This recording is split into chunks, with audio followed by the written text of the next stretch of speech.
quieren podemos hacer ejercicios ya de las propiedades, empezamos ya a hablar de las propiedades algebraicas. Y la cosa es que, digamos, el curso de nivelación, si ustedes dominan, llegan a dominar las propiedades algebraicas, eso es lo que buscamos, ¿sí? Porque, digamos, ese es el lenguaje que se va a tener como que asumimos que ustedes ya conocen cuando vayan cuando ya entren a primer semestre. Entonces, como que tenemos que ponerle énfasis a eso ya. Por ejemplo, me gustaría saber si es que cachan o saben cómo podríamos nosotros reexpresar esta expresión de aquí. ¿Cómo sería otra forma en la que le podíamos, a esta información que lleva esto, poderla expresar de nuevo? Digamos, yo les muestro de los exponentes. ¿Qué creen hacer aquí? Tengo esto, quiero reexpresarlo. ¿Cómo puedo hacerlo?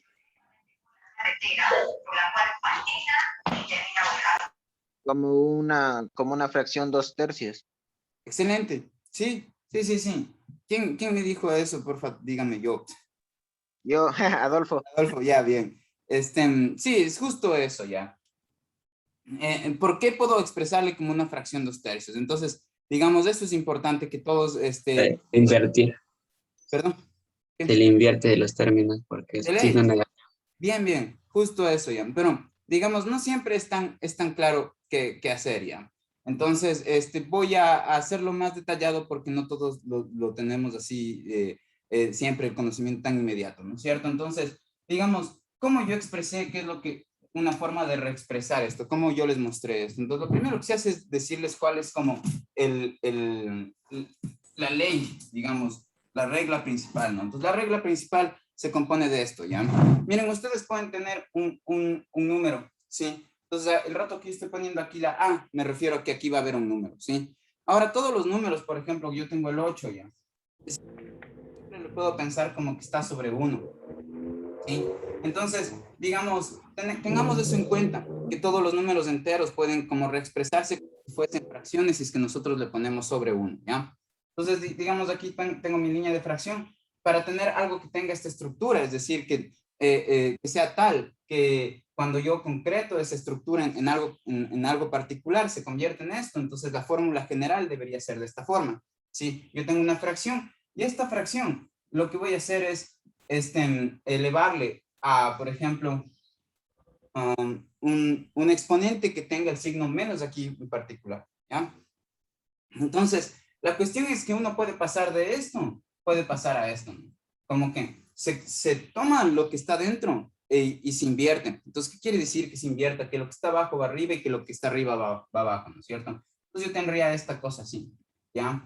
Pero si es que yo invierto para mantener la información que está aquí contenida y no modificarla, lo que tengo que hacer es a este elemento que tiene el menos aquí cambiarlo de signo, ¿sí? Entonces, aquí quiero hablar algo de los signos menos, ¿ya? Que yo tenga esto, les pregunto, menos, no sé, M. Ya, entonces ahí voy a hacer una pregunta aleatoria, ya. Entonces ahí hay alguien que dice central. Central, ¿estás por ahí? Sí, no, ya se escapó, creo. Bueno, entonces, Edwin Guamangate, por favor. Solo te quiero preguntar si es que esto de aquí es algo negativo o positivo. ¿Tú qué crees? Negativo. Negativo, ya. Esa es justo la noción usual que solemos tener de cuando vemos un signo. Pues eso ya le hacemos directamente negativo ya. Pero la cosa es que esto, el rato que el M se concrete en un número, lo que nos va a dar de resultado no siempre va a ser un número negativo. Digamos, los negativos son los que están a la izquierda del cero en la recta numérica, ¿no? Por aquí voy a tener el -1, el -2, así. Entonces, cuando yo concreto el M en un valor, no necesariamente voy a obtener un número que esté en esta parte izquierda del cero. Eso es lo que quiero decir. ¿Por qué? Porque ¿qué tal si M es, por ejemplo, -8? ¿Qué pasa si M es -8? Yo reemplazo el valor de M aquí y esta expresión se transformaría en la expresión, esta misma expresión se transformaría en la expresión. Si es que M es igual a -8, este menos le pongo aquí y el M como es -8, entonces yo le podría poner por acá, sí. Y como ven, menos con menos, digamos, aquí hay otra regla que me imagino. Más. Exacto. Pero, digamos, para explicitar mejor la regla, lo que uno tiene que pensar es esto, miren. Cuando nosotros tenemos expresiones algebraicas, digamos, tipo así, ¿no? Todo esto menos 2 y aquí otros corchetes y aquí menos y así. Nosotros necesitamos, si tuviéramos una expresión aritmética de esta forma, ¿sí? Para poder operar necesitamos quitar los paréntesis, ¿ya? Entonces la cuestión es que el acto de quitar los paréntesis no siempre es simplemente el de quitarles así, ¿no es cierto? Sino que si es que hay un menos antes del paréntesis, yo puedo quitar los paréntesis y puedo quitar el menos que está antes, siempre y cuando yo conserve, yo cambie de signo lo que está dentro. Mientras que si hay un más antes de un paréntesis, yo puedo quitar el más que está antes del paréntesis, y puedo quitar el paréntesis, siempre y cuando lo que está dentro se mantiene el signo. Entonces, como aquí hay un menos, y yo quiero quitar los paréntesis, entonces quito el menos de antes del paréntesis, quito los paréntesis, y lo que está dentro del paréntesis cambia de signo, ¿sí? Entonces, como ven, en este caso, menos m fue el número 8, es decir, menos m me dio de resultado un valor que está a la derecha del 0, es decir, me dio un valor positivo. Ya, entonces, digamos, que nosotros veamos menos y una letra no necesariamente va a apuntar a un número negativo, ¿sí? Lo que tenemos que tener en cuenta y llevarlo en nuestro corazón para siempre es que, digamos, el menos lo que está diciendo es que cuando el valor de R se concrete, el menos le va a cambiar el signo al valor que tiene R, ¿sí? Entonces, el menos siempre es cambiar de signo cuando ya la letra adquiere un valor, ¿sí? Ya, entonces, primero que nada eso. Ahora, miren, ¿qué es lo que nos dice esta regla? Si yo tengo una fracción elevado a un exponente donde este exponente tiene un menos, entonces yo puedo invertir la fracción y al exponente cambiarle de signo. Eso fue lo que hice, ¿no es cierto? Lo que se ve aquí. Ahora, estas reglas siempre se tienen que leer no solamente de izquierda a derecha, sino también de derecha a izquierda. Va a haber veces que ustedes van a querer van a reconocer que su ejemplo en particular tiene esta forma, es decir, un número arriba, un número abajo, entre paréntesis y aquí elevado a algo. Y la cosa es que ustedes siempre pueden invertirle, ¿sí? Le invierten y pasa que está abajo, pasa arriba, el que está arriba pasa abajo y el exponente se cambió de signo. Entonces, teniendo en cuenta esa regla, acordándosela, viéndole de izquierda a derecha y de derecha a izquierda, donde digamos, tienen que tener claro que cuando van a aplicar esta regla no necesitan encontrar en el ejercicio una letra A o una letra B. Digamos, la letra A y la letra B son solamente, digamos, resúmenes, son apodos, ya son nombres, para lo que sea que esté encima de la línea horizontal, es decir, para cualquier numerador, aquí van a tener un denominador y aquí un exponente. Si es que ustedes quieren invertir la fracción, entonces lo que antes era denominador pasa a ser numerador, el numerador pasa a ser denominador y el exponente tiene que cambiar de signo, eso sería la regla, ¿sí? Entonces, solo que usamos estas letritas A, B y eso solamente para sintetizar la información. Entonces, miren, si nosotros aplicamos esta regla acá, claro, si nosotros queremos invertir la fracción o cambiar el signo del exponente, si es que esa es nuestra misión, entonces tenemos que proceder tal como dice la regla. Entonces voy a tener aquí 2/3 y el exponente cambiaría a 1, ¿sí? Ahora, la cosa es que, fíjense que un error común es el que cuando quieren invertir, digamos, cuando están en este caso, a veces le cambian de signo a esto, ¿sí? Y no, la fracción se invierte, no se cambia de signo. Es decir, si yo tuviera aquí, por ejemplo, menos 3 medios, ¿sí? Este menos 3 medios sería igual a este menos 2/3 elevado a la 1. Si yo tuviera menos 3 medios elevado a la menos 1, se cambiaría esto de acá, ¿sí? Es decir, este signo que está aquí no se va a cambiar, el de la fracción, ¿sí? Los signos de la fracción se conservan. Lo que sucede es que se invierte el orden nada más, ¿sí? El único signo que se cambia es el del exponente. Pilas, ¿ya? Entonces, una vez que nosotros tenemos esto, nosotros ya sabemos que sobre esta fracción yo puedo aplicar la ley distributiva de los exponentes. Eso quiere decir que si yo tengo dentro de un paréntesis una división o un producto, el exponente se va a aplicar a cada uno de los elementos, tanto de la división como del producto.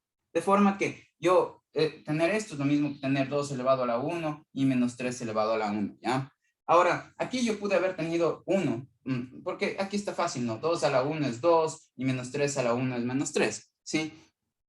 Pero ¿qué tal si yo tengo así, por ejemplo, cubo, ¿ya? Entonces aquí, también sería cubo, ¿sí? Y entonces, y el rato de aplicar la regla de distribución del exponente, yo tendría que el exponente se distribuye tanto al numerador, 2 al cubo, como al denominador, menos 3 al cubo, así, ¿ya? Y después, miren, ¿qué haría yo aquí? Cuando yo escribo esto, así, digamos, estoy de alguna manera haciendo un error. ¿Por qué? Porque, miren, tengo menos 3 al cubo, pero parece que solamente es el 3 el que se está elevando al cubo y no todo el menos 3 al cubo. Eso es importante. Si es que yo quiero elevar todo el menos 3 al cubo, para decir todo eso, lo que hago es agruparle. Estos paréntesis lo que me indican, o lo que hacen es enfocarle mi atención, que la operación no tiene que realizarse solamente sobre el 3, sino que también sobre el signo, ¿ya?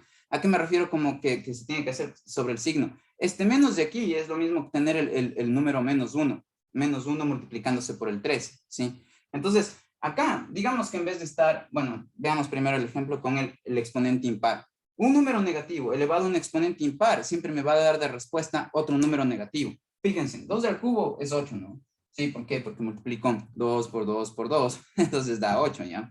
Pero aquí, menos 3 al cubo, tendría que multiplicar menos 3 por menos 3 por menos 3, ¿no es cierto? Entonces, menos 3 por menos 3 me da 9, positivo, porque menos por menos es más, y 3 por 3 es 9. Ya, y ese 9 positivo, si yo lo multiplico por menos 3, me va a dar menos 27, ¿no es cierto? 27. Sí. Pero fíjense qué hubiera pasado. Ya, aquí está bien eso, ya. Ahora, fíjense qué hubiera pasado si yo tengo aquí el 2. Entonces, el rato que yo invierto esta fracción, la puedo invertir siempre y cuando el exponente le cambie de signo. Entonces, invierto y el exponente cambia de signo, así, ¿ya? Entonces, en este caso, lo que yo haría es distribuir el 2 aquí y el 2 en el denominador. El 2 en el numerador y el 2 en el denominador para pasar de esta parte a esta de acá, ¿no es cierto? Ahora, 2 al cuadrado, esto es 4, ¿sí? Pero miren, si yo tengo esto puesto de esta forma, lo que, digamos que pierdo la memoria un rato ya, y de repente me despierto aquí y digo, ve, tengo que elevarle el 3 al cuadrado. Yo no sé que tengo que elevarle al menos 3 al cuadrado, porque aquí no me dice. Entonces, ¿cómo me dice que al menos 3 tengo que elevarle al cuadrado? Pues todo eso tengo que poner entre paréntesis, ¿ya? Porque, digamos, es importante, aquí se va a notar, porque es importante en efecto poner paréntesis. Miren, si es que yo elevo el 3 al cuadrado simplemente, el resultado será 3 por 3, que eso es 9. Entonces yo lo que haría es primero 2 al cuadrado, esto sería 4. Este menos lo copiaría porque al menos no le estoy afectando con la operación al cuadrado, si es que yo cometo el error de no poner entre paréntesis. Y entonces yo tendría este menos, lo hubiera puesto ahí, y el 3 al cuadrado, eso me da 9, ¿sí? Pero eso está mal, ¿por qué? Porque lo que yo quiero elevar al cuadrado es todo el denominador, es decir, todo el menos 3. Y fíjense que menos 3 al cuadrado, eso no da menos 9. Menos 3 al cuadrado da 9. Más 9. Exactamente. Justo porque, digamos, cualquier número, ya sea positivo o negativo, elevado al cuadrado, siempre nos va a dar positivo. Y de hecho, nosotros van a ver posteriormente cómo en las matemáticas muchas veces para exigirles a los números que sean positivos, lo que se hace es que se les fuerza a elevarlos al cuadrado, ¿ya? Entonces, bueno, por un lado tenemos esto así. Ya por otro lado, digamos, esta sí es una propiedad importante. El par de propiedades que revisamos ahorita, digamos, la de inversión y la de distribución. Pero, por ejemplo, hay algo donde siempre que es común equivocarse. Ya digamos que yo tengo x más y esto elevado al cuadrado. Ya, entonces de ley tienen que acordarse qué es. Ya es como el clásico, esto es un binomio al cuadrado. Ya van a ver más después con más detenimiento esto, ¿no? Pero la pregunta es, aquí yo podré distribuir el exponente a cada uno de los sumandos. Unos sumandos son los miembros de una suma. Entonces, estos son sumandos. Entonces, digamos, aquí podré distribuir el exponente al x y después al y poner el más en el medio, de forma que me quede así, x al cuadrado más y cuadrado. No, no se puede. Bien, no se puede. No, y además que no solo no, sino que es como que chuta así, aquí cara triste, puta calavera. O sea, este es el peor error que pueden hacer, ¿ya? No. Ya, entonces fíjense que la distribución del exponente sobre los elementos que están dentro de un paréntesis solo ocurre si es que son producto o división. Sí, si es así o así. Pero si es suma o resta, distribución que estoy haciendo acá. ¿A qué me refiero con distribución? Que yo después del igual lo que voy a hacer es nombrar cada uno de los elementos y ponerle de exponente. A eso me refiero, ¿no es cierto? Y copiar el signo que hay en el medio de ellos. Pero no se puede hacer esto y no deben hacer eso. De hecho, de aquí se expande como en un trinomio cuadrado perfecto, ¿no? O sea, el clásico, el primer término al cuadrado más el doble producto del primero por el segundo más del segundo al cuadrado, ¿sí? Entonces, como ven, aquí aparece este término en el medio. Ya, que no aparezca, digamos, por ejemplo, ya, ustedes están analizando ondas electromagnéticas como las que usan cuando hablan por el celular. Sí, y la cuestión es que la intensidad del campo eléctrico, del campo electromagnético, se puede tener un estimado a través de la amplitud de la función de onda, ¿ya? Entonces, esto ahorita yo sé que son solo nombres extraños. La cosa es que cuando ustedes escriben ya digamos, las expresiones que tienen que ver con los campos eléctricos, hay veces en las que encuentran términos de este estilo. Y si ustedes no usaran este término, estarían perdiendo de vista el tomar en cuenta un término que se llama de interferencia. Fíjense, digamos que el X corresponde a una onda y el Y a otra onda, y las dos ondas se juntan. Cuando se juntan, digamos, el término matemático que expresa que se están juntando es este. Y en lo físico, que dos ondas tengan interferencia, quiere decir que una onda más otra onda se pueden anular, o que una onda más otra onda se pueden aumentar su intensidad. Es fácil pensar en eso. Digamos, miren, si ustedes tienen, esto es un lago y le están viendo desde arriba y lanzan una piedra aquí. Entonces se van a empezar a generar estas ondas, ¿no es cierto? Si lanzan otra piedra por acá, también se van a empezar a generar esas ondas. Y hay un punto en el que las dos se chocan. Entonces, digamos, la que está aquí, si ustedes ven al ras del agua, las ondas son así, ¿no? Son como olitas, ¿no? Y digamos, estos son como valles, como crestas, y estos son como valles que se generarán en la superficie del agua. Entonces, miren, si la que viene de este lado viene con una tendencia a levantar el agua, y la onda que viene de este lado viene con una tendencia a hundir el agua, esas dos tendencias se compensan y el agua justo en ese punto queda quieta. Entonces, la perturbación del agua, que es lo que viene a ser la onda, se desaparece ahí. Mientras que si la onda que viene de este lado viene con una tendencia a subir el agua, y la onda que viene de este lado también viene una tendencia a subir el agua, entonces, digamos, la cresta se va a hacer mucho más alta, ¿sí? Ya, ¿por qué nos interesa eso? ¿Dónde vemos eso? Digamos, matemáticamente lo vemos en este término, lo cuantificamos en este término de aquí intermedio, pero digamos, físicamente lo vemos como cuando, por ejemplo, ustedes pueden hacer este experimento con luz. Luz y luz puede darle sombra si es que interfieren destructivamente. Y luz puede darles una luz más intensa si es que interfieren constructivamente. Entonces, digamos, cuando ustedes quieren amplificar su señal del celular, tienen, o digamos, cualquier señal electromagnética que usemos para comunicarnos, hay amplificadores para eso, ¿ya? Y los amplificadores lo que hacen es justo inducir interferencias constructivas de ondas.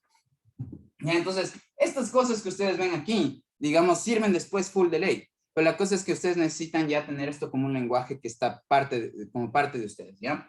Entonces, la cuestión es que pilas, la distribución del exponente no se puede hacer cuando ustedes tienen adentro sumandos o restandos, digamos, ¿ya? Sino que dos cosas sumándose, dos cosas restándose, sino que solamente cuando están multiplicándose dentro del paréntesis o dividiéndose dentro del paréntesis, ¿sí? ¿Qué tal si es que yo tengo esto así? Aquí podré distribuir el 2. Entonces, miren, este es un caso como mixto, ¿no? Parecería en principio. ¿Por qué? Porque yo aquí tengo un producto, pero aquí tengo una suma. Entonces, ¿cómo se hace? La cosa es que siempre que ya ven sumandos, no se puede distribuir, ¿sí? Entonces, como ya ven aquí el más, no pueden distribuir. No pueden así como que, no pueden distribuir, punto. Entonces, aquí lo que tendrían que hacer es verle esto como un trinomio cuadrado perfecto, ¿no? Es decir, pensar que este es el primer término, pensar que este es el segundo término, y cuando uno eleva un binomio al cuadrado, es decir, dos sumandos al cuadrado, lo que se hace es escoger el primer elemento, el primer término, lo que está a la izquierda del signo más, a todo eso se lo eleva al cuadrado, más dos veces el primer término por el segundo, ¿sí? Más el segundo término al cuadrado, ¿sí? Entonces, eso sería la forma de desarrollar. Y este cuadrado, aquí es donde se puede distribuir. ¿Por qué? Porque aquí adentro hay producto, ¿sí? Entonces, este cuadrado no se podía distribuir directamente acá, sino que se lo tenía que ver como un trinomio cuadrado perfecto. Para que tengan más conocimiento del trinomio cuadrado perfecto, eso está en los siguientes videos. Ya, entonces esto quería aclarar por un momento. Y finalmente quisiera aquí hacerles énfasis que de los mayores errores que suelen tener es en las fracciones. Entonces empecemos con los casos simples de fracciones, ¿sí? Entonces, supónganse, yo voy a poner aquí numerador 1, aquí denominador 1, ya. Y acá voy a sumarle con un numerador 2, y le voy a dividir, que está dividido para un denominador 2, ¿ya? ¿Por qué estoy usando este lenguaje, parece que engorroso, ¿no? Es porque, digamos, me gustaría que estas reglas las aprendan no memorizándose las reglas, sino memorizándose los roles que tienen las entidades involucradas, ¿sí? Entonces, lo que sea que esté arriba de esta línea va a ser el primer numerador. Lo que sea que esté debajo va a ser el primer denominador. Lo que esté encima de esta segunda línea horizontal va a ser el segundo numerador y lo que esté debajo va a ser el segundo denominador. Si es que ya pueden pensarlo así, entonces ahí es fácil notar que si yo pongo, por ejemplo, A sobre B más C sobre D, estoy escribiendo exactamente esta misma cosa acá, ¿sí? Solo que lo que no quiero es que otra vez se aferren a las letras y piensen que si no encuentran estas letras en particular en un problema, se vayan a confundir y piensen que no pueden hacer. Estas letras son apodos que apuntan a objetos que tienen cierto rol y lo importante ahí es el rol que están teniendo, ¿ya? Entonces, una vez que ya hemos explicado eso, ya se me pueden interrumpir cuando sea, me pueden decir, oye, estás yendo muy lento, muy rápido, lo que sea. Ya miren, ¿cómo yo resuelvo cuando tengo dos fracciones que voy a sumar? El clásico que se sabe hacer, digamos, lo más simple, es encontrar primero que nada un denominador común, ¿no? Entonces aquí voy a poner la raya de denominador y mi denominador común, pues, ¿cómo lo obtengo? Bueno, hay varias formas, pero cuando tienen dos fracciones, la más simple suele ser simplemente multiplicando el un denominador para el otro denominador, es decir, multiplicando denominador 1 con denominador 2. En este caso, usando los apodos para estas entidades denominador 1 y denominador 2, la multiplicación que debería realizarse es esta, ¿no es cierto? Entonces yo tendría aquí B por D, ¿sí? Y ahora, ¿qué pongo en el numerador? En el numerador tengo que poner, digamos, si es que nosotros ya obtuvimos el denominador común, este se le llama denominador común al denominador de la respuesta, lo que se va poniendo en el numerador puede obtenerse de la siguiente forma, multiplicando esto por esto, es decir, esto así, ¿ya? Que en este caso nos daría AD, ¿sí? Y multiplicando esto por esto, que en este caso nos daría BC, ¿sí? Y miren, B por más C, eso me da más BC, ¿sí? Ya, entonces, ¿cómo ven? Esta figura es como una cara, ¿no? Es como que se hizo así, esta forma, así, ¿ya? Entonces le suelen decir carita feliz, ¿ya? Entonces, este es un truco, digamos, para proceder con fracciones, ¿sí? Ahora, la cuestión es que, dejen ver si todavía estamos a tiempo, sí. La cuestión es que ¿cómo se haría de otras maneras, ¿no es cierto? Entonces, miren, otra manera de pensar en cómo llegar a este mismo resultado es, ya, se multiplica el B por el D, pero el B por el D, después lo que se hace es se divide para cada uno, o sea, el denominador común se divide para cada uno de los denominadores. Entonces, el B por D, que es el denominador común, se dividiría para B. Entonces, ¿qué pasaría si yo al BD le divido para B? Si yo hago esto, fíjense, se simplifican las B's, me sobra solamente la D, ¿sí? Entonces, otra forma de pensar en cómo obtener esto es lo que les digo. El denominador común se divide para cada uno de los denominadores y este resultado se multiplica por el numerador, ¿sí? Entonces, D multiplicado por A me da AD, que es lo que yo obtuve aquí, ¿sí? Entonces, para no hacer tan tedioso este procedimiento es que se pone esta cara feliz y digamos, se recomienda que usen el sistema cara feliz, ¿ya? Por otra parte, digamos, miren, si yo continúo con el proceso, digamos, del más tedioso, lo que tendría que coger es perdón, un ratito.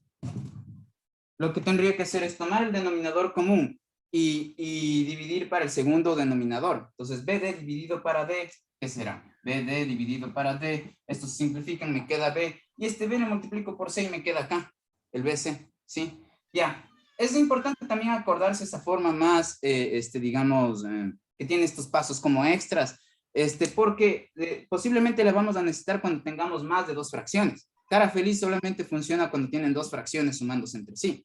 Entonces voy a poner un ejemplo ya. ¿Qué tal si es que tienen, y este tipo de cosas con fracciones tienen que ser infalibles, ya? Digamos que tienen justo menos 7 medios más 5 cuartos, así, ¿ya? Entonces, ¿cómo procederé? Ya, primero, según esto, lo que yo puedo hacer es multiplicar el 2 por el 4, ¿sí? Y poner de denominador aquí el 8, ¿ya? Si bien es cierto, el 8 sí es el denominador común, tal vez aquí hubiera sido mejor poner simplemente el 4. ¿Por qué? Porque el denominador común es un número que puede dividirse para los denominadores de cada una de las fracciones, de forma que nos dé de resultado un número entero. Entonces, por eso es el truco de multiplicar los dos denominadores, porque, miren, si yo divido BD para B, me da el número entero D, me da el número D. Si yo divido BD para D, me da el número B, ¿sí? Entonces, si yo divido 8 para 2, me da 4, y si yo divido 8 para 4, me da 2, y ambos son números enteros. Entonces, la cosa es que este número de aquí es divisible para los de acá. Se le dice divisible si puede dividirse de forma que el resultado dividirse el uno para el otro de forma que el resultado me dé entero, ¿sí? Entonces, Pero, digamos, el denominador que está aquí puede ser también el 4, porque el 4 puede dividirse para el 4 y para el 2, dándonos también un número entero, ¿sí? Entonces, digamos, pues si pueden seguir el truco está bien, pero a veces tal vez será mejor que simplemente tomen el denominador mayor, ¿sí? De entre los denominadores que ustedes están usando para sumar o restar. Aquí van a tener una suma algebraica. Una suma algebraica se refiere a cuando ustedes tienen signos más y menos y van a terminar o sustrayendo o adicionando términos, ¿sí? Digamos, es para hablar de sumas y restas en general, que se dice suma algebraica, ¿no es cierto? Ya, entonces miren, este 8, como les digo, pudo haber sido también tranquilamente el 4, porque yo sé que el 4, o sea, se escoge el denominador que sea mayor, que sea divisible para el resto, ¿sí? Entonces el 4 sí es divisible para sí mismo y el 4 sí es divisible para 2. Otra vez que sea divisible quiere decir que el resultado nos da un número entero. Entonces si yo divido 4 para 4 me da el número entero 1 y si divido 4 para 2 me da el número entero 2. ¿Ya? Entonces, Inge, una cosa, sí. esto solo cuando solo los denominadores son pares. ¿Son qué? Son pares, solo cuando los denominadores son pares. No, Si puedes tener pone así, 3, por ejemplo. Ya, entonces, por ejemplo, aquí la multiplicación sería 27, pero por ejemplo, pero Inge, disculpe, pero 9. solo cuando son múltiplos, ¿verdad? Porque si usted le Sí, pone el 3 y el sí, sí. 4, ahí ya no funciona. O sea, Claro, ya no, no. exactamente.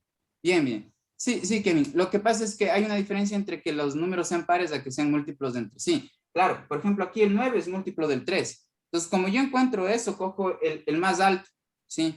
¿Por qué? Porque, ¿qué significa que sea múltiplo? Que yo a un número le multiplico por un número entero y me da otro. Entonces, ese otro que me da de resultado es múltiplo del primero, ¿sí? Entonces, por ejemplo, si yo al 3 le multiplico por 2, me da 6. Entonces, el 6 es múltiplo del 3. Si yo al 3 le multiplico por 3 me da el 9, entonces el 9 es múltiplo del 3. ¿Sí? Entonces, justo, todos los números son unos múltiplos de otros.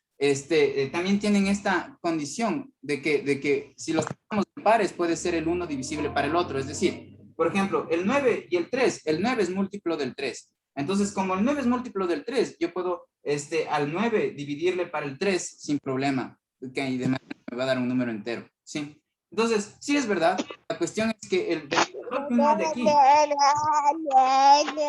bueno, la cuestión es que esto que tenemos aquí, perdón, voy a mutearles, bien pueden poner el 27 o bien pueden poner, como les menciono, el 9. Entonces, pongamos el 9. ¿Ya? ¿Por qué pondríamos el 27 siguiendo esta regla? O el 9, ¿por qué? Porque es el mayor de los denominadores que contiene a los otros, donde aquí contiene, lo que significa es que puede dividirse para los otros de manera que me dé un número entero, ¿sí? Entonces se coge el mayor que pueda dividirse a los otros de forma que nos dé un número entero. Si es que existe en estos denominadores uno que cumpla con eso, pues se le escoge a ese. Pero si no existen los denominadores, alguno que cumpla con eso, si no existe tipo, si yo, como me decía Kevin, 4 aquí, el 4, si yo lo quiero dividir para el 3, no me da un número entero. Entonces, yo no le puedo coger al 4 como el denominador común. Entonces, ¿qué debería hacer aquí? Pues multiplicar este por este. 4 por 3 son 12. ¿Y ya? Entonces, en esta fracción en particular, este 12 le divido para el 3, me va a dar el 4 que está acá. Ya, y el 4 le multiplico por el menos 7 y me da menos 28, ¿no es cierto? Es decir, si yo hago carita feliz, 3 por 4, 12, y luego menos 7 por 4 es menos 28, ¿no es cierto? Y luego, ¿qué es lo que tendría que hacer? Aquí, en vez de poner más o menos o adelantarme a poner un signo, lo que debo hacer es pensar en lo siguiente. Yo tengo que multiplicar este número de aquí con este número de acá, así, ¿no es cierto? Entonces, 3 positivo con 5 positivo me da 15 positivo. Entonces, ese es el número que termino poniendo aquí, 15 positivo, así. Y luego, miren, al dar el resultado de esto es simplemente menos 13, ¿no?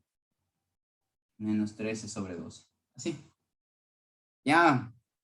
Entonces, me imagino que ya tienen otra clase. Entonces les voy a dejar nomás en paz. Por favor, si necesitan más tutoría o ayuda, pues de ley pueden decirme, ¿ya? Me escriben, hoy junta un grupo de gente y me preguntan nomás cualquier cosa. Lo que quisiera es que, bueno, ya les voy a mandar un debercito. La siguiente semana van a tener su primera evaluación. Va a ser una leccioncita breve para probar estas partes algebraicas. ¿Ya? Recuerden, las leyes algebraicas, las propiedades algebraicas es de lo principal que tienen que manejar, no solo manejar, dominar esas partes, ¿ya? Entonces, sí les voy a mandar un deber para que se vayan asuntando sobre las cosas que tienen que hacer. Si no han visto los videos, ya es hora de que vean los videos, ¿sí? No pueden... Inge, una consulta. Disculpa, ¿y cómo se maneja con las evaluaciones? La verdad es porque soy nuevo en esto de lo virtual. Ya, lo que hago es, digamos, suelo hacer cuestionarios en el aula virtual o mando, digamos, los exámenes o las evaluaciones, los ejercicios en una hoja de PDF y ustedes se la descargan y hacen los ejercicios y luego suben las respuestas, ¿sí? Así suele ser. Y al final van a tener un pequeño proyecto donde necesitan hacer una exposición en grupos, ¿ya? La exposición no tiene que durar más de 10 minutos y es simplemente un resumen chiquitito el que voy a necesitar junto con esa exposición, donde lo que yo pido es que encuentren un fenómeno de la naturaleza que lo puedan modelar con funciones, que es el último tema que vemos. Ya, por un lado está eso. Las dos evaluaciones fundamentales que son importantes en este curso es la del primer parcial y el examen del segundo parcial, el examen de medio ciclo y el examen final. Para mí, digamos, es una fuente no tan confiable, pero lo mejor que tenemos, digamos, para que yo me entere de cómo está funcionando su sistema cognitivo con respecto a las matemáticas. Entonces, el proyecto vale el 30% de la nota total. Eso quiere decir que de los 10 puntos que pueden sacar al semestre, pueden sacar, de esos 10 pueden sacar 3, perdón, 3 para el proyecto. Y los otros 7 son 3.5 el primer parcial y digamos la primera mitad del módulo y digamos 3.5 la otra mitad del módulo. Entonces de esos hay una parte que aporta de los deberes que hacen, ¿sí? De los trabajos en grupos que hacen para ese 3.5 en cada periodo. Y la otra parte que aporta eso, que me parece que es el 15% del primer ciclo y el 15% del segundo ciclo, me parece que son los exámenes que menciono. Todo eso, digamos, ya va a estar con claridad en el sílabus, solo que, digamos, todavía estamos afinando algunas cuestiones de los sílabus con reuniones con los otros profes. Entonces, por eso no les he subido, pero ya me parece que mañana ya tenemos que acabar y concretar y ya, entonces ya les subo los sílabus, ¿sí?